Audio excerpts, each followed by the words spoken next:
So I'm under my truck trying to put in some shocks, and that's one of the like bars that goes between the frame rail, or well, yeah, the frame. It's very not connected to anything. It's just rolling around up on top of my gas tank. And then the drive shaft has a bunch of dents in it. And the thing that I came down, oh, and one of my gas tank straps is missing. Oh my gosh. This thing is a death barrel.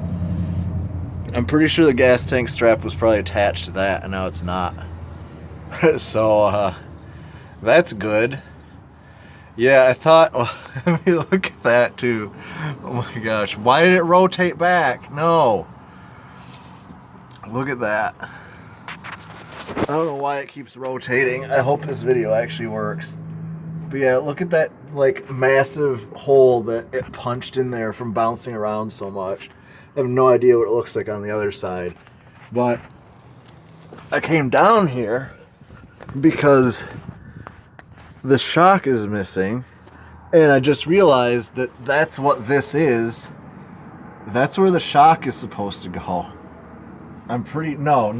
It goes, no. Okay, good. It doesn't. It goes somewhere up here, which also seems to be missing. What the heck? Hold on. Yeah, there's supposed to be a thing. Oh, but you know what? That's right, because the shocks aren't symmetrical. The one angle's back and the other angle's forward. So, yeah, my shock is supposed to be attached to that. This truck is done, son. Oh, my Lord. This thing is junk. I guess I'm getting a new truck. Might want to send these shocks back because I don't need them. Whoops. Oh, my gosh.